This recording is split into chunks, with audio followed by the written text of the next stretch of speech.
The harshest pressures forge the strongest diamonds is something that I kept telling myself every time more and more people died while I was playing Frostpunk 2.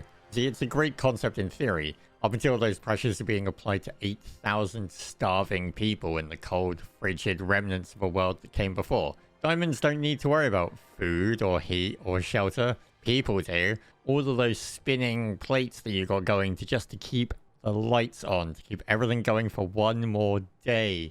They are not diamonds. They are fragile things, and they will break. You see, the cogs that keep this machine going, they need maintaining. And even neglecting one of them could spell disaster. But this is Frostpunk 2.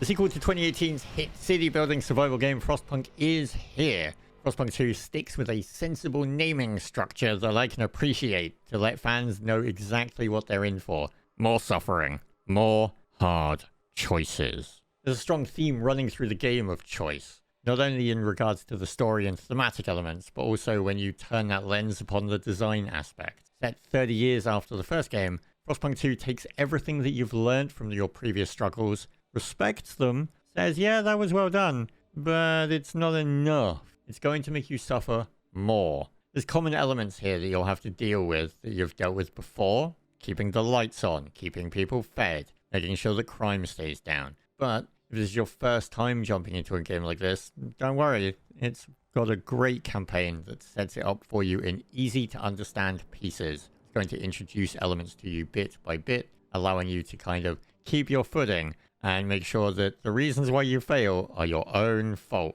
rather than the game not telling you something. But Dave, I hear you cry. We solved all of our struggles in the previous game, silly goose. What are you doing? Talking about things like food and heat and people not having TMZ. We solved that. People are happy. Why you gotta go and ruin it? Well, Frostpunk 2 is considerate to that fact, and it gave you 30 years of relative peace and warmth before it turned off TMZ and before everything started falling apart. See, New London, a name familiar if you've played Frostpunk 1, has started to fall. The captain has passed, and in his final years, factions have risen up to do what people do best. Mess things up, because they think they know best. And that means they're not going to listen to the other people, and there's gonna be some fightings to do. Now, that's where the campaign picks up.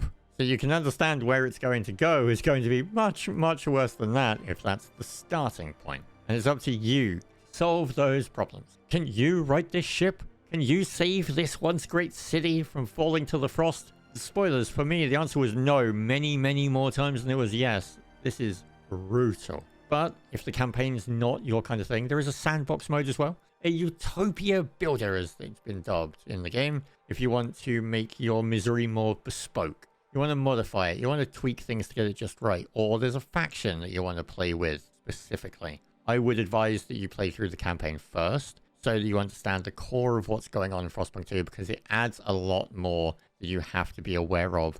Every system seems to have been expanded on, new ones have been created. There is more going on here that you need to balance, otherwise things will fall apart, and fall apart they will. Now, with coal resources dwindling, you got to find a new fuel source. Let's start at the beginning. That's the main thing. The generator must run. Heat must be had. To do this, you're going to have to spread your proverbial wings and explore the surrounding area. The Frostlands. It's a giant sprawling map beyond the warmth of your walls. It's an easy enough thing to explore.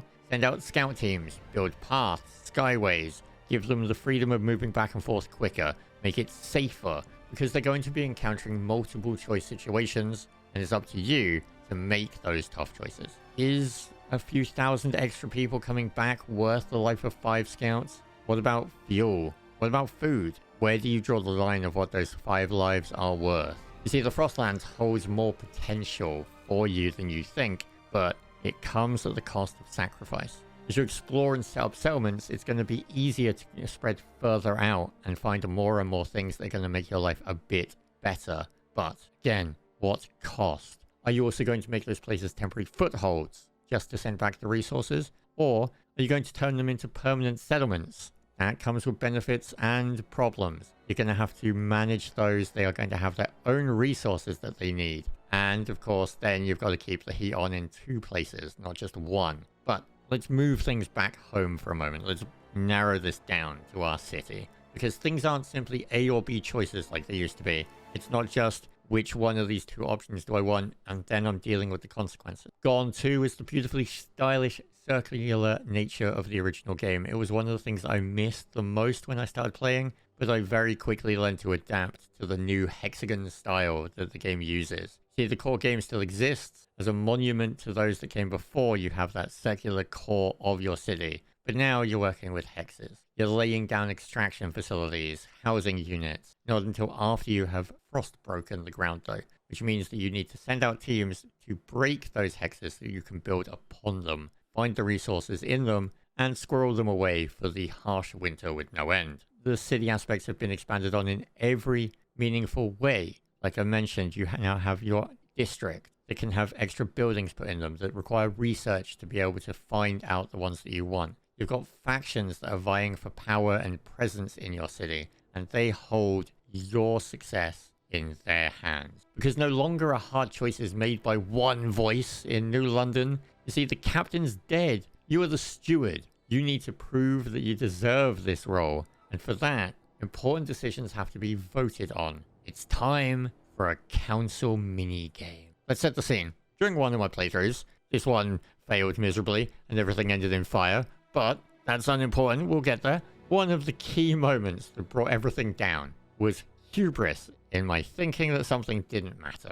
I was warned that children were becoming restless. They had nothing to do. There wasn't a choice for me to make at this moment, just simply an information screen. Children are becoming restless. I chose to ignore this situation and not get ahead of it. I thought to myself, there are more important things that I need to do than worry about children having Paw Patrol. I'm going to focus on food. Food is what's important. That was great, up until the point that a few weeks later, I then got a notice saying that 2 groups of kids had decided to have what they referred to as a rumble, and 5 people were now dead because it had broken out into a knife fight. This was blood on my hands. My choice had led to this situation, and now I need to deal with it. Do I push for mandatory schooling? Giving them all a better education helps boost up research. Or do I instead opt for them to accompany their parents to work? This gives me more of a workforce to utilize for all of my buildings. Each choice had its own benefits, its own downsides. It was a tough decision that I had to weigh up and think about. The arduous choice of, oh, am I kidding? Timmy's going to the mines. Eventually, Timmy is going to the mines. You see, to enact such a law, to be able to send him there, I need to take it to City Hall and get it voted on. It's Disgaea minigame time. Everything that you want to affect your city when it comes to laws has to be voted on, has to get a majority. Unless you want to be a different kind of leader and utilize this screen. Ominous music. Pom pom. Anyway, Timmy's going to the mines. This is clear. Now you just need enough people to agree with you to send Timmy to that mines. How do you do this? 51 majority out of 100. And you may have that. People may agree with you that kids need to attend to work the same as their families. Or they may not agree with you. And if that's the case, which is more often than not the case, you need to win them over. And how do you do that? By asking nicely? By telling them that it's the right thing to do? No, of course not. It's bribes. It's always bribes. You're going to offer them something that they want in exchange for something that you want. You see, each faction in New London has its own goals, its own ambitions. Which ones you have in your city are going to be based on the choices that you make leading up to this point as well. Even the choices in the prologue section can affect the factions that you start with in your city. And that's quite cool. But let's say that you find one that has enough people in it that you can get this across the line. You go to them and you offer them something. There's going to be a few options that you can pick from, and you pick the one that either sounds the least bad or the one that you think you can get away with lying to them about. You make the choice, they help you get it across the lines, and it's mine time for good old Timmy. Down you go. That's great. Up until the point that that choice is then going to swing right back around and bite you in the ass later. You see, that's what Frostpunk 2 comes down to. Choice. Some are more cut or dry than others. Some sound like they're just going to be positives, and they are. But the other options are also going to be positives. And then you need to pick which positive is going to help you the most. And later down the line, people are going to come to you and suggest how you could tweak that positive. Of course, that may be a great idea. It may not be a great idea. Or you may want to just suddenly flip and change it. At one point, you may decide, Timmy doesn't want to be in the mines anymore. I need more research. You may start unions and then realize that that's a bad idea. You may end up with quarantines in place for sick people. And then once everyone is better, decide that you don't need them anymore. You can flip and change those as much as you want, as long as you are willing to pay the cost to get them passed. Because choice, that is what this is. It's a balancing act of grey most of the time. Do you increase warmth at the cost of sickness? Or do you increase warmth at the cost of squalor? Do you risk giving the religious fanatics more power because they are bringing a technology to you that actually sounds like a great idea? The research tree for this game spreads out based on the choices that you have previously made, the events that have happened in the game, and the way that your city is leaning, because this is a great game that uses the word zeitgeist in the tutorial. That's what we're dealing with. And by bringing those researchers and those laws into play, the factions that suggest them or benefit from them get stronger. They can get more fervid. They could get angry at you. They could cause riots, fights. They could end up breaking out into different factions. They could absorb other factions. Crime might get higher. Tensions might build. Your city may crumble because of people rather than the cold. That's the juggling act that you're dealing with in this. Because people get desperate, and people are a problem. You see, you sent the kids to the mines, and that's great. But what if someone comes to you and advises that they should be able to pick who they go with rather than just going with your parents, giving them better options? Do you agree? It's not a simple river with a fork. There's no A-B choice here. It's a sprawling map of red lines crisscrossing, and all of them require your attention while resources dwindle, while life gets colder, while people get more desperate. That was a core factor in my playthroughs. Desperation. No matter whether it was one that ended in failure or one that ended in success, desperation was the core theme. You can have the strongest foundations at the start. You can prepare and plan as best you can, but over time, desperation creeps in. Sacrifices have to be made. A plan will only get you so far. Strong ideals will buckle and bend because you have to ask yourself, do I do what's right or do I do what's necessary? Those choices were in the first game, but they never really felt like they actually had much impact. And this time around, they really do. You see, these ideas aren't new if you've played the previous game, but they feel ramped up. It feels more focused on showing you there are consequences to your actions. I don't remember ever struggling too much with the original game, but this one humbled me. Even in the prologue, the first time around, I failed it. The difficulty never felt unfair though. It never felt unbeatable, but it did feel cruel and punishing, which is what you want. It felt oppressive and unforgiving. It felt like it had been tuned to weigh me and see how I was judged. And that's the fantastic thing about Frostpunk 2. You can settle down and lose yourself for hours just like you want to in any city builder. And that's what I did. You can see hope on the horizon. You can pivot and adapt to the cold. You can make changes to keep your overall city alive. The old adage of, we survived, but at what cost? That rings true, especially when you'll have to deal with the consequences of your actions swinging back from the previous hours. Do you end up embracing the cold? Do you reject it? Do you spread out to try and find safety? Do you hold up and make it all about your city? Those are choices that you think are great now, but each one of them is going to have their own problems that will arise and are going to cause you to wish that maybe you'd taken the other one. The grass is always greener, but it's not. Occasionally while playing, there were minor bugs, and the UI was making things a little hard to navigate, but nothing game-breaking, nothing confusing. I have to say that the extra time they took to get the game ready really does show. I'm sure that the very few minor issues I have will be patched out, because Frostpunk 2 improves on the original in every brutal way. That is the tagline that you could take from this review. The difficulty curve here is harsh, yeah. It's unforgiving, but it never feels unfair. It applies pressure.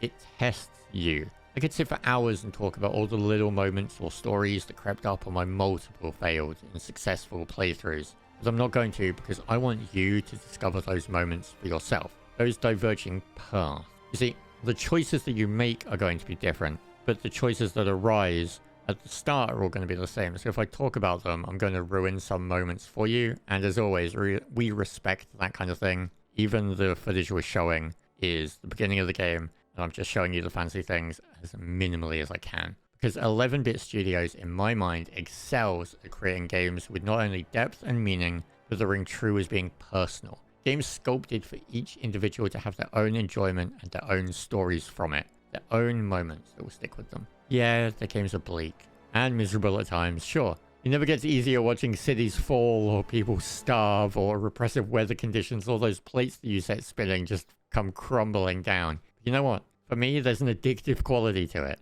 One that will keep you coming back. It's striving to survive and see how you handle those choices. It's whether or not you can seek out a better life for those involved. Beating the game here is a multi-layered phrase. This War of Mine had it. Frostpunk had it. Frostpunk 2 has it. And I'm sure the Alters, when it comes out in the future, will have it too.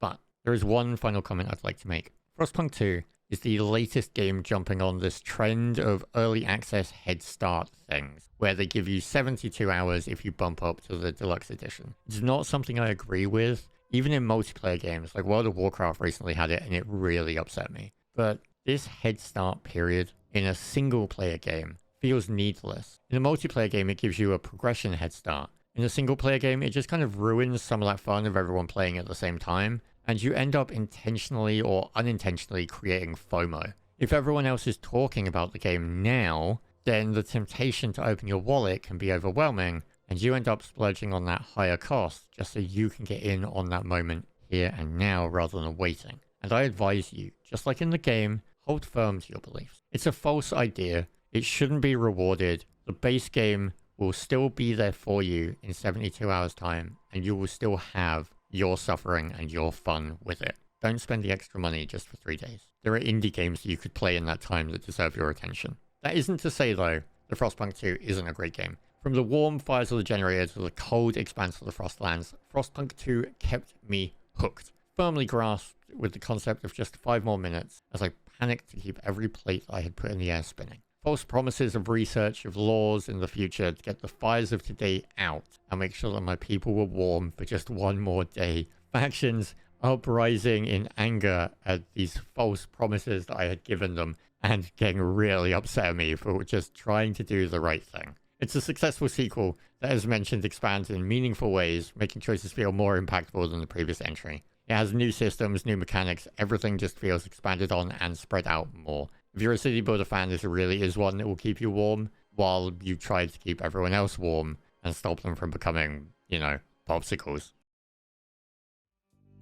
Frostpunk 2 is all about survival, and you know how we survive? By you clicking the like button, or the subscribe button, or leaving a comment, or all of them. It's up to you. Make the choice. Do it.